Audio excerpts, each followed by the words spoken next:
When Rome fell, the history books tell you about the chaos, the barbarians at the gates, the burning of cities, the collapse of order, the end of civilization.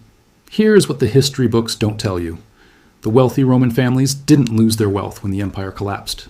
They repositioned it. The senators, the patricians, the great landowners who had spent generations accumulating estates across the Italian peninsula and beyond. They didn't flee with their gold and disappear into history. They negotiated. They adapted. They made arrangements with the Visigothic and Frankish leaders carving up former Roman territory, and they emerged on the other side of the collapse holding the same land, the same productive assets, and the same structural dominance over the people who worked that land. The empire didn't transfer power away from the wealthy. It transferred the system that housed that power from one form to another, from empire to feudalism, from provinces and legions to lords and serfs, from citizens who owned property and had legal rights to peasants who rented the land their grandfathers had owned, paying in labor, in grain, in lifelong obligation to the lord whose estate they lived on. The wealthy didn't fall with Rome. They wrote the next chapter. And here is the thesis that should make you deeply uncomfortable. The exact same transition is happening right now, not in the ruins of a collapsed empire, in the financial architecture of the most sophisticated economic system in human history. Engineered deliberately, executed legally, and hiding in plain sight behind the language of innovation, convenience, and progress. Here are the 4 weapons they are using to build it. The pivot. Before the 4 weapons, you need to understand the foundation they are built on. The Roman denarius was nearly 95% pure silver under Augustus. By the reign of Gallienus in the mid-3rd century, it contained less than 5% silver. The emperors had debased the currency to fund their obligations. Wars, bureaucracy, the impossible cost of maintaining an empire, transferring wealth invisibly from everyone holding the coin to the institution issuing it. The people who understood what was happening did not hold the denarius. They converted their position into hard assets, land, gold, productive estates, things that the emperor's mint could not touch. The Federal Reserve has expanded its balance sheet from approximately $900 billion in 2008 to nearly $9 trillion by 2022. The mechanism is different. The effect is identical. Paper currency being quietly diluted. Purchasing power being transferred invisibly from those holding the paper to those issuing it. And a small group of people who understand exactly what is happening, converting their position into the same category of assets the Roman patricians converted into 16 centuries ago. Here is their 4-step playbook. Weapon 1. The debt transfer. Weaponized leverage. The middle class was taught that debt is dangerous, that living within your means is virtuous, that the responsible path is to save in dollars, avoid borrowing, and build financial security through patience and discipline. This advice is correct for people who don't understand what inflation actually does to fixed debt obligations. Here's the mechanism that the wealthy understand and the middle class was never taught. When you take out a fixed-rate loan to purchase a hard asset, real estate, productive land, physical infrastructure, you are locking in your obligation in nominal terms. The loan says you owe $500,000. That number does not change regardless of what happens to the purchasing power of the dollar. Now introduce inflation. As the currency is debased, as the purchasing power of the dollar declines, the real value of your fixed debt obligation declines with it. You still owe $500,000 in nominal terms, but those $500,000 purchase less each year. The real burden of your debt is being inflated away. Meanwhile, the hard asset you purchased with that debt is doing the opposite. Real estate, productive land, physical infrastructure, these assets tend to appreciate in nominal terms during inflationary periods, because their value is anchored to replacement cost and physical utility rather than to paper currency. Your debt shrinks in real terms. Your asset grows in nominal terms. The wealthy use this mechanism at scale. They borrow at fixed rates to acquire hard assets. They hold those assets through inflationary periods. The inflation that crushes the middle class, that makes groceries, rent, and energy progressively more expensive relative to stagnant wages, simultaneously erodes the real burden of their fixed debt obligations and inflates the nominal value of their holdings. Inflation is not a tax that falls equally on everyone. It is a wealth transfer mechanism. And the direction of transfer has always run the same way, away from those holding paper claims toward those holding real assets funded by debt in the depreciating currency. The Roman families who borrowed to buy land in debased denarii and repaid those loans in even more debased denarii understood this intuitively. The modern version operates with greater sophistication and greater scale, but the principle has not changed in 16 centuries. Weapon 2, the modern villa, monopoly over necessities. In the late Roman period, the great villa estates became self-sufficient, closed-loop economies. They produced their own food, their own cloth, their own tools, their own building materials. When the trade networks that had connected the empire fragmented, the villa estates did not need them. They had internalized everything their population required to survive. And crucially, the people who lived and worked on those estates became dependent on them. When the alternatives, the markets, the trade networks, the urban economy, collapsed, the villa was the only functioning system left. You either lived within its walls under its terms, or you faced the chaos outside alone. This is the template being replicated in the modern economy with a precision that should be alarming. BlackRock, Vanguard, and affiliated institutional capital have been systematically acquiring single-family residential real estate in American cities at a scale with no historical precedent. Invitation Homes, backed by institutional capital, owns tens of thousands of single-family homes across the United States. Families who would previously have purchased those homes are instead renting them from the same institutional entities that are simultaneously managing their 401k investments. Bill Gates has become the largest private owner of farmland in the United States. 270,000 acres across 18 states.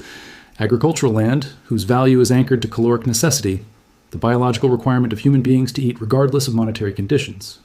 In several Western states, water rights, the legal claim to access water from rivers and aquifers, are being quietly accumulated by institutional buyers at a pace that regional water authorities are only beginning to document. Food, housing, water. These are not investment. You either lived within its walls under its terms, or you faced the chaos outside alone. Opportunities in the conventional sense, they are necessities. Assets whose demand cannot fall to zero regardless of economic conditions, because the human beings who require them cannot survive without them. The modern villa is not a physical estate with walls and a smithy. It is a portfolio of necessity monopolies, and the people being built into dependency on that portfolio are not called serfs, they are called renters. Weapon 3, sovereign value, outside the system. When the Roman patricians who survived the empire's collapse demanded payment for serious transactions, they did not accept the debased denarius. They demanded aurum, pure gold measured by weight, independent of any coin's nominal denomination, requiring no institutional guarantee to establish its value. The coin was a political instrument. The metal was the store of value. That distinction between the paper claim on value and the value itself is the distinction that the ultra-wealthy are acting on right now with a clarity and a scale that is visible in the data for anyone willing to look at it. Central banks globally purchased gold at the fastest pace since the 1960s in 2022 and 2023. The buyers were not Western central banks. They were the emerging economy institutions, China, India, Turkey, Poland, Singapore, that are most deliberately repositioning their reserves away from dollar-denominated assets and toward the one asset that cannot be sanctioned, frozen, or devalued by any foreign government's decision. Meanwhile, the regulatory architecture for central bank digital currencies is advancing across every major economy. The digital yuan is in active deployment across Chinese cities. The European Central Bank is in its investigation phase. The Federal Reserve is conducting research.CBDC architecture, as documented in the public statements of central bank officials, includes programmable money, currency that can carry conditions on how, where, and when it is spent, currency that can be given an expiration date, currency that can be restricted by geographic location or purchase category, currency that can, in extremis, be disabled entirely for a specific account holder without requiring a legal process. The wealthy are quietly accumulating assets that require no counterparty trust, hard commodities, verifiable stores of value, assets whose worth cannot be programmed away by any central bank decision. The masses are being guided through the progressive elimination of cash and the steady advance of digital payment infrastructure toward a monetary system where every transaction is tracked, every balance is visible, and every account is subject to conditions that the issuing authority can modify at will. The patricians demanded gold. The system they controlled offered debased bronze. The pattern is not new, only the technology is. Weapon 4, the slaughter of the credentialed class. When the Western Roman Empire dissolved, the professionals whose entire economic identity depended on the empire's institutional framework found themselves suddenly redundant. The lawyers whose practice required functioning Roman civil law courts. The imperial administrators whose salaries came from a treasury that had gone bankrupt. The military logistics officers of an army that had disbanded for want of pay. The complexity that had made their skills valuable had evaporated, and their skills had no function at lower levels of complexity. The craftsmen survived, the physicians survived, the grain farmers and the blacksmiths and the carpenters survived, not because they were more intelligent or more virtuous, because their capabilities addressed irreducible human needs that function regardless of what institutional framework surrounds them. The credential had value inside the system, the skill had value regardless of the system, Artificial intelligence is not a productivity tool. It is a credential dissolution mechanism operating at a speed that has no historical parallel. The legal brief that required a junior associate 3 days to research and draft can now be produced in minutes. The financial analysis that justified a team of analysts can be generated by a model in seconds. The middle management function of information aggregation and report production, the economic role of tens of millions of white-collar workers across the developed world, is being automated at a pace that the institutional labor market has not begun to absorb. The jobs that AI cannot replace are not the highest credential jobs. They are the jobs that address physical reality. The plumber, the electrician, the agricultural technician, the physician performing a procedure that requires hands and judgment in a room with a patient, the skilled tradesperson whose work cannot be transmitted through a fiber optic cable. The Roman collapse revealed this sorting mechanism with brutal clarity. The modern technological transition is revealing it again. Anti-fragile skills, capabilities that address fundamental human needs, that function at lower levels of institutional complexity, that cannot be outsourced to a server farm, are the only skills whose value is structurally protected against the dissolution of the institutions that currently validate everything else. You will own nothing and be happy.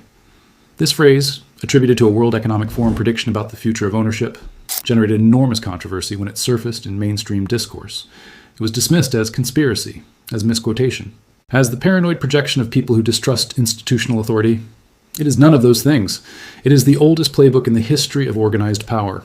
Rome's senators didn't sit in a room and decide to create feudalism. They executed rational responses to the incentives of a collapsing system, acquiring land, eliminating debt, building productive capacity that functioned independently of imperial infrastructure. The feudal order that emerged was the aggregate outcome of those individual decisions. The modern version is being executed by people with infinitely more sophisticated understanding of the mechanisms involved and infinitely more powerful tools to deploy them. 4 weapons. Weaponized leverage that inflates debt away while crushing the middle class. Monopoly over necessities that transforms ownership into rental dependency. Sovereign value accumulated outside the fiat system, while the masses are guided into programmable digital currency. And the systematic elimination of credential-based economic identity through technological displacement. The Serf in 500 AD did not choose serfdom. They were built into it by the collapse of the alternatives. You still have alternatives. The escape architecture exists, the tools for building structural independence, from the debt transfer mechanism, from necessity monopolies, from credential vulnerability, are available to anyone willing to understand what is actually happening and act before the window closes. The question is not whether the transition is underway. The forensic data answers that definitively. The question is whether you choose to see it before the alternatives disappear. Subscribe to Economic Chronicles. Stay awake in a sleeping world.